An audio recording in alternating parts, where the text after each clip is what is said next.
This one is an informative video. ठीक है. मैंने आपसे बोला था ना कि पर्सनल रीडिंग्स में भी कुछ ऐसे क्वेश्चंस है जिनका रिप्लाई मैं पब्लिकली देना चाहती हूँ, क्योंकि जिन्होंने पर्सनल रीडिंग नहीं ली है या जो नहीं बोल पा रहे, क्योंकि ये जो प्लेटफॉर्म है ये नॉलेज, एक्सपीरियंस, लर्निंग एक्सप्रेस करने का, एक्सपांड करने का मेरा ज़रिया है. So therefore without wasting a single minute मैं आपको बताऊंगी आज difference between 3 emotional parameters: emotional maturity, emotional intelligence and emotional availability.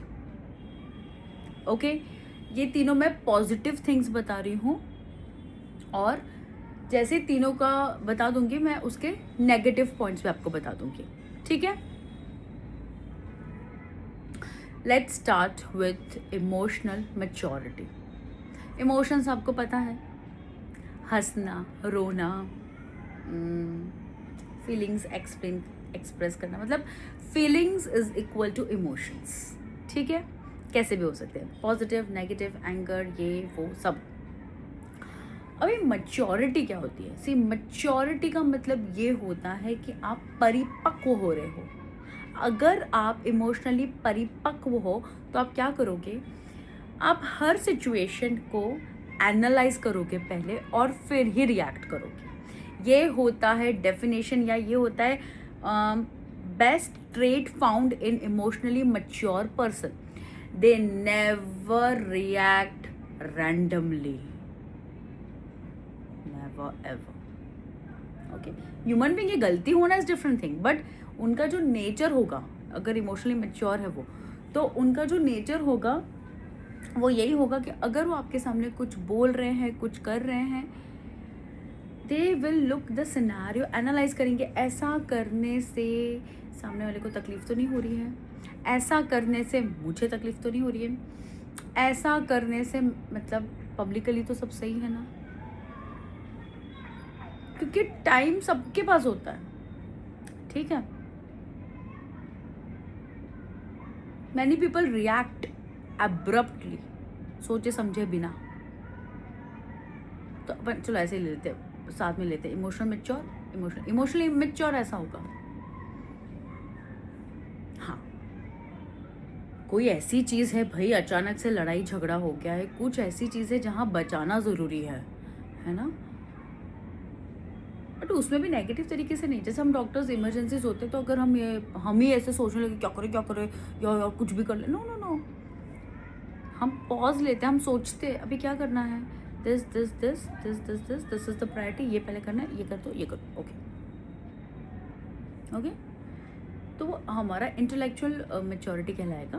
Okay, profession point of view. लेकिन अगर कोई व्यक्ति है, आपसे कोई बात कर रहा है और वो हमेशा सोच समझ के बात करता है, ठीक है, इसका मतलब ये नहीं कि उसके मन में पाप है या समथिंग लाइक दैट, या ही इज़ नॉट ओपन और she is not open. No, he or she is talking with you, putting everything in his or her mind, keeping everything in such a way कि peaceful रहे. Piece होती है priority एक emotional mature इंसान की. सुनेगा, समझेगा, ऐसा रिएक्ट करने की भी ज़रूरत है. इमोशनल मैच्योर पर्सन ऐसा नहीं गुस्सा नहीं करते हैं, ऑब्वियसली करते हैं, क्यों नहीं करेंगे. It's a feeling, it's an emotion. नहीं करे तो भाई कोई इशू है मतलब ना. फिर वो मुझे भी मेडिकल टर्मिनोलॉजी पे नहीं जाना है, बहुत सारी फिर अलग ही टॉपिक चला जाएगा. तो बस इतना मैं कहना चाह रही हूँ कि हर फीलिंग को एक्सप्रेस करना आना ही चाहिए, करते ही हैं लोग, बट तरीका. तो इमोशनली मैच्योर जो होता है वो सब कुछ सोच समझ के, पीस को प्रायोरिटी रखकर, लोगों के शूज़ में स्टेप इन करके और खुद की भी समझदारी रखकर रहता है, बोलता है, करता है. वहीं एक इमोशनल इमेच्योर पर्सन एब्रप्टली कुछ भी कर देता है जिसके कॉन्सिक्वेंसेस उसको भुगतने पड़ते हैं. ठीक है.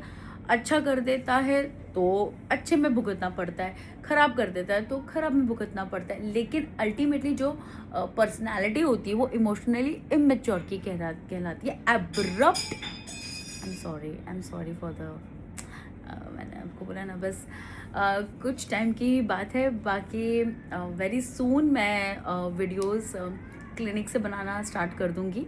I have decided one particular time slot, है ना, तब नहीं होंगे पेशेंट्स, ऐसे करके मैंने सोचा, बिकॉज आई नो ये सब डिस्टर्बेंसेस होते हैं. कांट स्टॉप एनीबडी ना, ऐसा है. सो या अच्छा, ये मेरा एग्जाम्पल ही हो गया ना. मैंने कैसे रिएक्ट किया ना, इट हैपेंस नॉट कि मैं कैमरा फेस कर रही हूँ इसलिए नहीं, मैं आप लोगों से बात कर रही हूँ ना, I am talking with you. So something happen जो नहीं, आई कुड अरे यार what is this, I could do like that but I haven't done so. ऐसे होंगे आपके लाइफ में, आप खुद भी ऐसे हो सकते हो, तो आप इमोशनली मैच्योर हो. अब आता है इमोशनली इंटेलिजेंट. इमोशनल इंटेलिजेंट और इमोशनल मैच्योरिटी में बहुत ही पतला, बहुत ही बारीक सा डिफरेंस होता है. इमोशनली इंटेलिजेंट जो होते हैं ना लोग, वो रिएक्ट बहुत कम करते हैं, बहुत बहुत मतलब एक्सप्रेस करने के उनके 2-3 तरीके होते हैं. साइलेंट, ऐसा स्माइल दे देना, नॉडिंग कर देना, ओके कर देना. रिएक्शंस बता रही हूँ मैं, वर्क नहीं बता रही, रिएक्शंस. कोई भी सिचुएशन को लेके वो ऐसा, अगर कोई टेंशन है तो साइलेंस, अगर कोई जॉयफुल वाली बात है तो स्माइल, अगर कोई एक्साइटमेंट वाली बात है तो nodding with blushing on the face. तो ये होते हैं emotionally intelligent people. Okay, because उनको ऐसा लगता है कि इस तरह से एक्सप्रेस करना ही एक वेस्टेज ऑफ एनर्जी है. वो एनर्जी वो और ज़्यादा थॉट प्रोसेस में, ब्रेन में, माइंड लेवल पे, साइकोलॉजी, साइंस, हर वे में उसको वहाँ यूज़ करते हैं. ठीक है, तो वो होते हैं इमोशनली इंटेलिजेंट लोग. ऐसे लोगों का पता है अलाइनमेंट जो होता है ना माइंड बॉडी सोल का, वो ऑलवेज रहता है, फॉरएवर वाला रहता है. यानी कि आप अगर उनको पब्लिकली कुछ, मतलब उनके साथ अगर पब्लिकली कुछ गलत भी होता है ना, मतलब गलत वैसा नहीं, मतलब बोलने करने में जैसे कुछ हो जाता है, still they will behave very peacefully. और ऐसा नहीं कि कहीं जाके वो अपना गुस्सा निकाल रहे. No no no no no no, same रहते हैं वो. अगर वो आपके सामने शांति से बैठ के जवाब दे रहे तो वो रूम में जाके भी शांति से ही बैठेंगे, because they have that intelligence क्वेश्चंट, IQ level emotional का, इमोशंस के IQ लेवल के ये वो होते हैं, महाराजा होते हैं. क्योंकि उनको पता है कि ऐसा कर क्यों रहा है व्यक्ति, मैं भी ऐसा ही लगूंगा या लगूंगी, तो मुझ में और उसमें डिफरेंस क्या है, ये इमोशनली इंटेलिजेंट लोग ही सोच सकते हैं. और वही लोग एग्जीक्यूट करते हैं, और उनका परसेंटेज इस दुनिया में बहुत कम है. अगर आप, मैं या कोई इस तरह के लेवल पे जा रहे हैं और है अगर, और बन गए हैं, तो हम लोगों के लिए a big round of applause. ठीक है. सो इमोशनल इंटेलिजेंसी का मतलब होता है हर चीज़ को समान अवस्था में रखना, स्टेबल रूप में रखना, no matter what ever the situation is, positive negative any. Okay. और इमोशनल फूल होता है उसका ऑपोजिट. हाँ, इमोशनल फूल के बारे में तो मैं क्या ही बोलूँ. पता है मैं थोड़ी सी अपनी बात बताती हूँ जिससे इस चीज़ को थोड़ा लाइटर वे में लिया जाए, वरना नेगेटिव लोग ना ले ले इसको. Brain is my favourite organ. जब पहली बार डिसेक्शन किया था ना मेडिकल कॉलेज में, डिसेक्शन हॉल में, ब्रेन को देख के मैं जो मुझे still I am blushing. I love brain. Okay. Neurology is my favourite topic. कुछ चीज़ें हुई मेरे साथ, it's related to corruption all that in medical college, so that's why I took cardiology, but neurology was, is and always my favorite. So point ये है, brain क्यों मुझे पसंद है. एक तो लुक्स में भी बहुत ही सुंदर होता है, plus it is the only organ in your body which never स्लीप्स, which never rest, and it's the only body part और ऑर्गन आई कैन से जिसको आप जितना यूज़ करोगे वो उतना डेवलप होगा. बाकी अब हाथ, पैर, छाती, ये हार्ट, लिवर, कुछ भी चीज़ को ज़्यादा यूज़ करोगे या ओवर हो जाओगे तो उसमें, देखिए ओवर तो खैर ब्रेन में भी आएगा तो भी तकलीफ तो होगी ही होगी डेफिनेटली, लेकिन still brain is such a beautiful organ ना, कि आप उसको जितना ज़्यादा यूज़ करोगे उतना वो डेवलप होता जाएगा और ज़्यादा डेवलप होता जाएगा. और मुझे पसंद है ये सब, मुझे डेवलपमेंट बहुत पसंद है, इनर हो, एक्सटर्नल हो, आउट कहीं का भी हो. सो इमोशनल फूल जो होते हैं ना, उनसे मुझे एक अलग ही टाइप की एलर्जी है. क्योंकि अब सोचिए ना मुझे क्या पसंद है, तो फिर अभी वो मेरे लिए ऑपोजिट है ना। इमोशनल फूल्स क्या होते हैं? बह जाते हैं, they never use the brain, they only go for mind, they only go for feelings. हाय ये तो मेरे लिए, हाय कोई अब उनको झूठ भी बोल रहा है तो हाय चलो मैं कर लेता हूँ, हाय चलो मैं कर लेती हूँ, hi this hi hi hi makes them oh know the way they are and they are asking then why हमारे साथ ऐसा होता है। इमोशनल फूल्स जो होते हैं ना, आप ये मत समझिए कि वो इनोसेंट होते हैं। इमोशनल फूल ही होते हैं। इनोसेंट व्यक्ति क्या होता है, उसे पता नहीं है, वो अनजाने में, जैसे बच्चा वो इनोसेंट होता है। देखिए एक छोटा बच्चा कोई चीज़ की जिद कर रहा है, जस्ट एग्जाम्पल दे रही हूँ, okay, that is normal, it is full of innocence. लेकिन वहीं एक 65 ईयर की ओल्ड एक लेडी अपने क्या बोलते हैं इड को रहते हुए, या फिर मेरे साथ ऐसा हुआ तो मैं उसके साथ भी ऐसा करूँ, वो जो थॉट प्रोसेस वाली प्रोसेस से अगर वो कुछ जिद कर रही है या घर में कलेश कर रही है, she is an emotional fool, she is not innocent. तो जितने ही लोग मुझे सुन रहे हैं, male female irrespective of any gender, अगर आप जानबूझ के कोई चीज़ करो, आपको पता है ये चीज़ गलत है, फिर भी आप कर रहे हो, that means you are an emotional fool. So stop doing that to all the emotional fools there, है ना।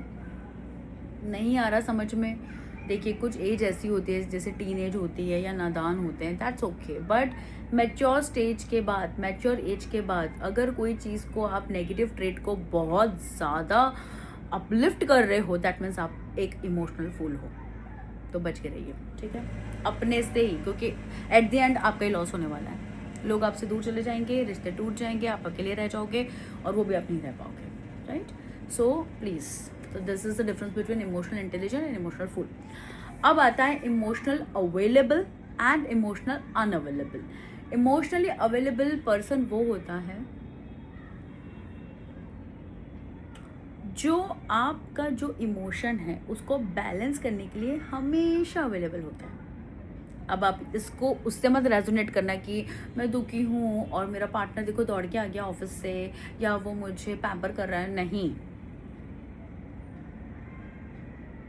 सॉरी, मैं ये सोना बाबा वाला जो होता है ना, बाबू वाला, मैं इसमें नहीं बिलीव करती, और मैं चाहूँगी कि आप लोग भी ना करें, क्योंकि again it's a temporary pleasure. Emotional availability का मतलब ये होता है, एग्जाम्पल से बताती हूँ, कोई चीज़ मुझे बहुत परेशान कर रही है, बहुत ज़्यादा, मैं परेशान हो रही हूँ, मुझे समझ में नहीं आ रहा मैं क्या करूँ, मुझे गुस्सा भी आ रहा है, okay, I call my mom, okay, and she said just release, जो भी तुझे फील आ रही है ना, फीलिंग आ रही है, बोल डाल, रोना आ रहा है रो दे, चिल्लाना आ रहा है चिल्ला दे, एक बार रिलीज कर दे एनर्जी को, नेगेटिव एनर्जी को। This is called emotional availability. यहाँ पे मेरी मॉम मेरे लिए इमोशनली अवेलेबल रही, ये मैंने सिर्फ एग्जाम्पल दिया है, जरूरी नहीं कि आपके मॉम में कोई भी हो सकता है, ठीक है। तो जो व्यक्ति आपके इमोशंस में आपका साथ दे रहा है, नो मैटर वो कहीं दूर भी है, तो एक फ़ोन कॉल पे, एक वीडियो कॉलिंग पे, एक लेटर पे, एक मैसेज पे, एक वो जो होता है ना feeling, I am there for you, no matter what is the moment, but I am there for in your happiness, I am there in your weakness, I am there in your sorrow, I am there। वो एक इंसान भी हो सकता है और वो multiple लोग भी हो सकते हैं, डिपेंड्स। तो that is called emotional availability. और आप खुद किसके लिए ऐसे हो रहे हैं, वो मुझे आप कमेंट बॉक्स में बताइएगा कि आपके लिए इमोशनल अवेलेबल पर्सन कौन है। एक लंबी लिस्ट होगी ना तो भी मुझे पढ़ने में मज़ा आएगा, don't worry, I love studying और रीडिंग भी ऑफ कोर्स। लेकिन इमोशनली अनअवेलेबल वो होता है जिसको मतलब वो चीज़ में घुसना ही नहीं है। कैसे बताऊँ, पार्टनर के रूप में बता दूँ क्या, चलो बता देती हूँ, ठीक है। अब इसको ऐसे मत करना कि इनका पैटर्न, नो, मैं मेरा कुछ एग्जांपल नहीं दे रही हूँ, मैं एक जनरल एग्जांपल दे रही हूँ। हस्बैंड वाइफ है, ठीक है, अभी ऐसा हो रहा है कि वाइफ का मेंसेस है, मेंस्ट्रुअल साइकिल चल रहा है और वो उसके हार्मोनल इश्यूज चल रहे हैं और वो बहुत इमोशनल हो रही है और वो अकेली है, या फिर वो प्रेग्नेंट है, चलो प्रेगनेंसी ले लेते हैं, उसमें ज़्यादा रहता है, ठीक है। She is pregnant from her husband of course. अब उसको हो रहे हैं थोड़े से इमोशनल इश्यूज और वो एक टाइम स्लॉट के लिए ही है, ये उस औरत को भी पता है और उसके हस्बैंड को भी पता है, बट वो हस्बैंड अवेलेबल ही नहीं है, I am busy, I am this, और वो बिजी भी नहीं है, उसको बस उस पछड़े में नहीं पड़ना है। उसकी थॉट प्रोसेस या थिंकिंग ऐसी है कि वो तो होता ही है ना, प्रेगनेंसी में तो ऐसा होता ही है ना, मैं क्या करूँगा सुन के, और मैं क्यों सुनूँ, मेरे सुनने से क्या होगा। That is called emotional unavailability. That means आप जानते हो कि आपकी ज़रूरत है सामने वाले व्यक्ति को, या सामने वाला व्यक्ति सिर्फ ये कह रहा है कि आप सुनो, लेकिन still you don't want to go to them, listen to them, और be a part of their emotional trauma, happiness, anything. That means you are emotionally unavailable. तो इसमें कि सेम घर में रह के भी इंसान इमोशनली अनअवेलेबल हो सकता है, एंड माइल्स, किलोमीटर्स और बहुत दूर होकर भी कोई व्यक्ति आपके लिए इमोशनली अवेलेबल हो सकता है। ठीक है, तो आप अपने हिसाब से रेजोनेट करिएगा। अब मैं आपको एक एक्सरसाइज दे रही हूँ। जितने भी लोगों ने इस वीडियो को देखा है, एंड तक देखा है, सबसे पहले धन्यवाद। होप आपको ये बहुत ही इन्फॉर्मेटिव लगा होगा, और मैं सही नॉलेज, सही एक्सपीरियंस, सही एग्जाम्पल के द्वारा शब्दों को समझा सकी हूँ। अगर फिर भी आपको कुछ भी डाउट लगता है प्लीज़ पूछिएगा। एंड एक्सरसाइज ये है, ये जो 6 चीज़ें मैंने आपको बताई ना, क्या बताई सबसे पहले, emotional maturity, emotional immaturity, emotional intelligent, emotional food, emotional available, emotionally unavailable. ये जो 6 कैटेगरीज है आपके लाइफ में, ये 6 कैटेगरीज का एक एक व्यक्ति, एक से ज़्यादा हो सकते हैं लेकिन एटलीस्ट एक एक व्यक्ति, जैसे जैसे मैंने आपको आपने मेरी ये वीडियो देखी और जो मैंने टर्मिनोलॉजीज यूज़ करी और एक्सप्लेन करना शुरू करा, एग्जाम्पल देना शुरू किया, या कोई भी बात कही, फर्स्ट इंसान जो क्लिक हुआ उसी का नाम लिखेगा, है ना। और नाम नहीं लिखना है, अगर आपको रखना है तो आप रिलेशनशिप भी रख सकते हैं कि फ्रेंड है, बेस्ट फ्रेंड है, हस्बैंड है, वाइफ है, सिबलिंग है, बॉस है, कलीग है, कोई भी XYZ। प्लीज़ ये एक्सरसाइज करिएगा, बहुत मज़ा आएगा और आपको भी मज़ा आएगा। ठीक है, after all symposium is a platform जहाँ सबको बोलना है, मुझे अकेले को नहीं, आपको भी बोलना है। Thank you for watching the video and do subscribe the channel please. Okay.